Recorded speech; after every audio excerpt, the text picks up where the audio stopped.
Agud siguro naman ang bastante nga supply sang pagkaon may 3,000 pesos nga fuel subsidy nga ihatag sa masobra 26,000 ka mga mangunguma diri sa pungsod. Sa Huwebes naman, Marso 19, maihatag man ang Bureau of Fisheries and Aquatic Resources sa BIFAR nga 3,000 pesos nga fuel subsidy sa 26,000 ka mga manog pangisda. Yariliwat si President Bongbong Marcos.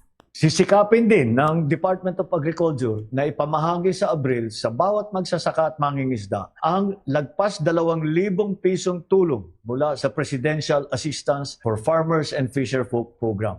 Magagamit po ito ng mga magsasaka sa kanilang hanap buhay. Sinimulan na nitong Pebrero ang implementasyon ng Local Government Support Fund, yung LGSF. Sa mga nabigyan na, maaari na pong gamitin ang halagang ito upang bumili ng bigas sa ating mga magsasaka at ipamahagi sa kanilang mga komunidad. Muli, nananawagan ako sa ating mga local government unit na siguruhin wala ng pass-through fee na sisingilin. Nakarating sa akin na may ilang pang mga barangay na naniningil pa rito sa bawat sako ng palay at sasakyan. Sana matigil na ninyo po ito dahil ang epekto lamang nito ay pinapagmahal ang presyo ng ating mga bilihin.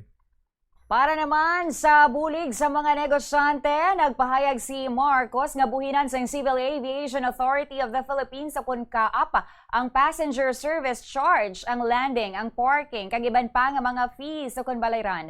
Panubuon man sa Civil Aeronautics Board ang kalawigon sang pag-review sang fuel surcharge halin sa isa ka bulan panubo sa 15 ka adlaw. Iniagod nga mangin madasig ang adjustment sang balayran sa kada magbago ang presyo sang jet fuel sa global market. Nagbandog man ini sa mga ahensya sang gobyerno nga iripasa sang maayo ang mga regulasyon sa paghatag sang lisensya, permits, clearances kag mga certification.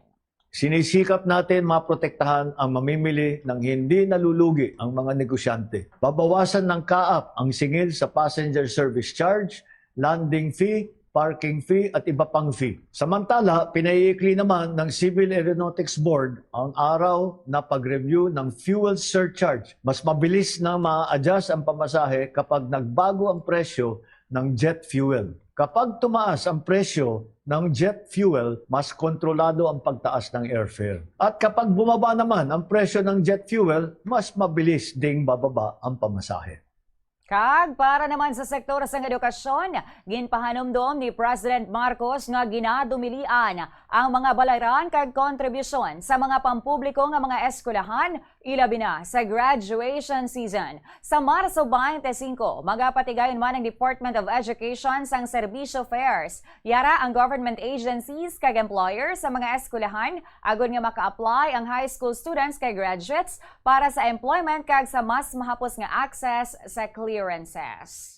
Tinututukan din natin ang kapakanan ng mga kabataang Pilipino. Gumagawa tayo ng mga hakbang upang hindi makadagdag sa bigat sa bulsa ang pag-aaral. Bawal pa rin ang mga bayarin o kontribusyon na sisingilin sa mga mag-aaral sa mga pampublikong paaralan, lalo na ngayong panahon ng graduation. Sa March 25 naman, magsisimula ang serbisyo fair ng DepEd. Dito, ang mga ahensya ng gobyerno at mga employer ang pupunta sa eskwelahan upang makapag-apply ng trabaho ang mga high school student at graduate natin. Mas madali nang makakakuha ng clearance, hindi pa gagastos na malaki sa pamasahe.